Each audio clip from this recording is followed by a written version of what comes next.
Cuando se crea el Ministerio del Medio Ambiente, el año 2010, con la ley 20.417, asumir un poco como primer subsecretario de Medio Ambiente y organizar todo lo que fue los orígenes de la institucionalidad actual medioambiental. Y también, bueno, por otra parte, me ha tocado hacer clases de Derecho Ambiental en la universidad, en la Facultad de Derecho, desde hace bastante tiempo. Y he logrado un poquito nunca interrumpir esas clases, un poco pese a los trabajos que me ha tocado en el sector público. En el último gobierno también me tocó asumir la Subsecretaría de Energía y también la Subsecretaría de Minería. ¿Cómo avanza el diálogo en la convención? ¿Qué preguntas surgen en la ciudadanía? ¿Qué dice la academia y la experiencia comparada? Bienvenidos y bienvenidas a Preguntas Constituyentes, un espacio abierto para dudas y opiniones sobre la nueva Constitución.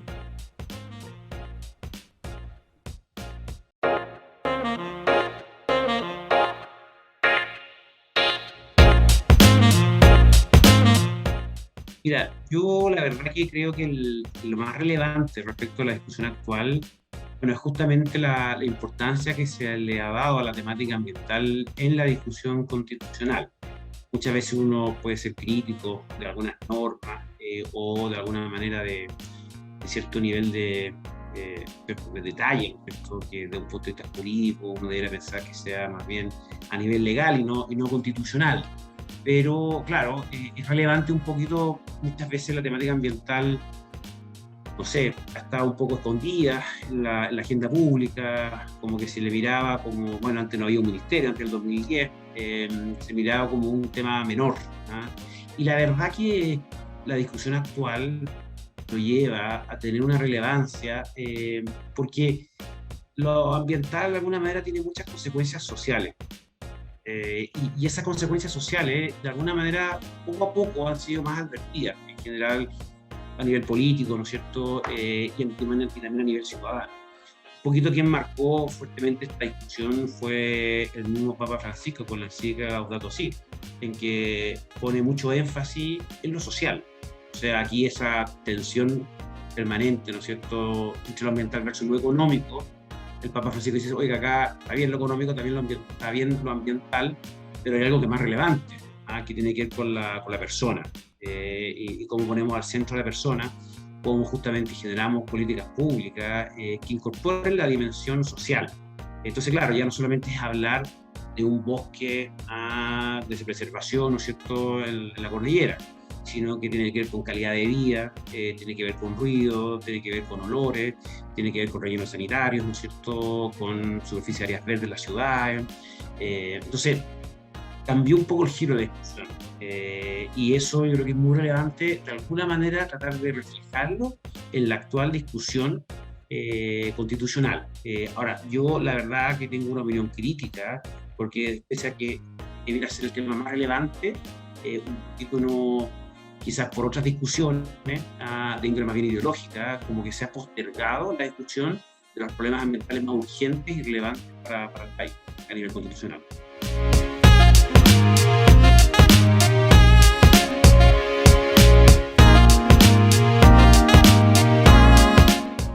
Claro, por ejemplo, es decir, ya, bajemos a la realidad. ¿Qué nos dice la realidad respecto a cuáles son los principales problemas ambientales que tiene el país?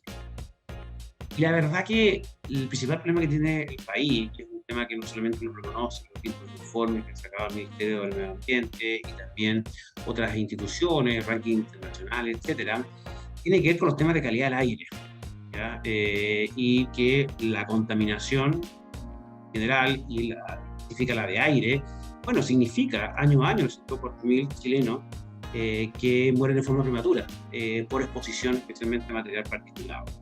Y la verdad que en la lógica de la discusión constitucional, prácticamente sin perjuicio de que se han generado algunas normas respecto a zonas de sacrificio y ese tipo de temática, la verdad que es una discusión que no se ha dado. No hay normas que hablen justamente de los temas de contaminación. Y eso es como que se ha postergado lo central, lo más relevante, lo más urgente, creo yo, desde el punto de vista ciudadano. Claro, está muy bien hablar de la naturaleza, pero yo creo que es más importante hablar de la persona y de los efectos de la contaminación en las personas, ¿ya? Entonces, como que nos está fallando un poco la jerarquía de lo relevante versus lo que también es importante, en el fondo, pero jerárquicamente no es tan relevante. Eso yo creo que quizás fue lo que causó un poco todo este problema de todas estas normas aprobadas en comisión y que luego en el pleno, bueno, no fueron aprobadas. O sea, hay como una falta de realidad de la discusión constitucional a nivel ambiental y también una falta de una lógica muy maximalista. O sea, al fondo ya, si yo me preocupa algo, hay que meterlo en la Constitución. Sean los gatos, sean los perros, sean, no sé, los hongos, no sé. Entonces, uno dice, ya está bien, y son cuestiones que uno, jurídicamente hablando, debiera especialmente verlas a nivel legal, pero como que de alguna manera se ha gastado mucho tiempo, cuestiones que no son de rango constitucional, que generan además discusiones muy de colectivos, en el fondo, y al generarse discusiones de colectivos, al final terminan siendo discusiones individualistas respecto a los colectivos. Como que se ha perdido el norte del bien común, ¿ya? Bien común, que de alguna manera también está un poco en entrevista en la Constitución, es un elemento clave para los temas ambientales, porque el bien común, ¿qué es lo que es? Es el bien de todos y de cada uno, en que yo no puedo sacrificar al todo por el uno, ni puedo sacrificar al uno por el todo, ¿ya? Entonces eso, claro, y cuando hablamos del todo, y en esta discusión, bueno, justamente es el tema ambiental, el tema varios, de que hay un tema colectivo, que involucra a toda la sociedad, ¿no es cierto? Y que, claro, muchas veces hay que hacer sacrificios económicos para la protección del medio ambiente. Pero ahí hay una tensión que es muy evidente entre lo ambiental, lo económico e incluso lo social, por ejemplo, en términos de empleo. Entonces, el tema clave, en el fondo, es cómo generamos esa coherencia en esa discusión. Entonces, hay que recordar que la Comisión de Medio Ambiente no solamente se llama Medio Ambiente, sino que se llama Medio Ambiente, Derecho de la Naturaleza y Modelo Económico. Entonces, el modelo económico, de alguna manera, no se puede plantear únicamente bajo la lista ambiental. Tiene que ser planteado bajo una lógica de coherencia con otras también, con otros derechos. Y ahí toma mucho vuelo, creo yo, plantea justamente como un principio constitucional el desarrollo sostenible. ¿Por qué? Porque el desarrollo sostenible justamente lo que hace es articular lo ambiental con lo económico y lo social. No es para que el medio ambiente quede diluido en pos de lo económico, en pos de lo social, sino es que es al revés. Es para que lo económico incorpore lo ambiental y lo social.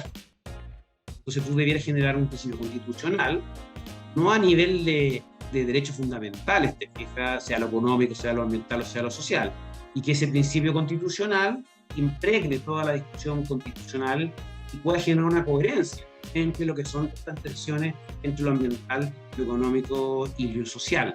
Pero lamentablemente, los que han tratado de incorporar el concepto de desarrollo sostenible a nivel constitucional les ha ido bastante mal.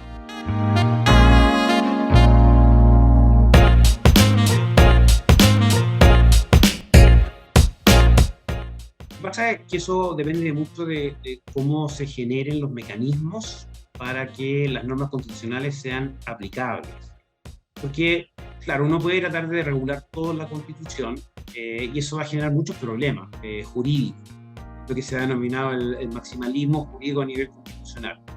Eso la verdad que puede ser peor, porque va a generar mucha judicialización y muchos problemas, falta de certeza. Pero claro, el ideal es que en el fondo en la Constitución sea más bien minimalista, genere principios que luego puedan ser desarrollados a nivel legal y también aplicados a nivel judicial. Ahora, claro, alguien puede decir, claro, que después para que se dicten las leyes, ¿no es cierto?, va a ser una eternidad, ¿no es cierto? Como que el tema va a quedar ahí a nivel conceptual constitucional y nunca va a aterrizar a la realidad de las personas, que es lo que tú nos comentas. Y claro, y ahí uno puede establecer distintas estrategias constitucionales, mecanismos. O sea, por ejemplo, imponer un plazo para la tramitación de leyes o eventualmente generar recursos constitucionales si es que no se han aprobado leyes, ¿no es cierto?, para las temáticas específicas, ¿no es cierto?, a nivel constitucional. Y eso, claro, al final lo que va a hacer más realidad la discusión constitucional es a través de las leyes, ¿no es cierto?, porque las leyes, en el fondo, evidentemente tienen un contenido más concreto, apuntan a un montón de temas que actualmente se están discutiendo en la Constitución, que la verdad que deberán discutirse más bien a nivel legal o incluso reglamentario, y eso en el fondo puede generar un problema también en las expectativas de las personas, en que se piense en el fondo que los temas van a ser resueltos a nivel constitucional, habiendo escuchado discusiones muy específicas a nivel de la convención, y que luego en el fondo eso de alguna manera nunca se plasme, nunca se concrete en lo que es la realidad de la vida de las personas.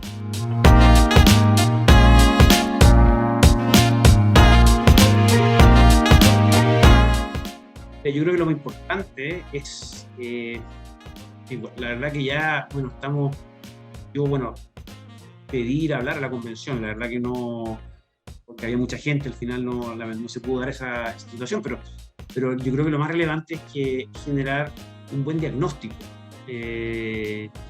Pensemos más allá de los sesgos, más allá de los temas que cada uno quiera plantear.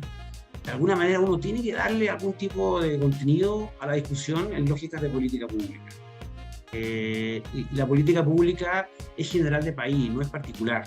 Tiene que ver con los ingresos, tiene que ver en el fondo con lo que se recauda a nivel de impuestos, con lo que es factible de hacer, con lo que yo quiero versus lo que se hace y cómo se hace, análisis previo, ex post, etc. Y siempre partiendo de un diagnóstico. O sea, un poco yo no sé si los profesionales saben, por ejemplo, cuáles son los principales problemas ambientales del país. O sea, dónde realmente en el fondo se producen a nivel de morbilidad, a nivel de mortalidad, ¿no es cierto?, a nivel de protección. Cómo estamos, por ejemplo, a nivel internacional, ¿no es cierto?, en los distintos rankings internacionales para saber cuál es la posición del país, en qué temas nos falta avanzar, cómo la Constitución eventualmente podría ser una especie de mecanismo que impulse temas, ¿te fijas? Que por alguna razón han quedado pendientes. Por ejemplo, solamente un ejemplo, a nivel normativo, una gran carencia que tiene el país es normativa sobre suelos. Si tú incorporas el tema de suelos a nivel constitucional, tú vas a gatillar una discusión sobre una eventual futura ley de suelo, como el tema justamente de cambio climático. Ahora, cambio climático, claro, de alguna manera se toma en la Constitución, lo que está muy bien, pero ya igual hay varias leyes en temas de cambio climático. No creo que haya un cambio sideral con los contenidos que uno ponga en la Constitución respecto a la discusión actual legal de cambio climático, que actualmente lo lleva el Ministerio de Medio Ambiente. Yo creo que lo ha llevado bien.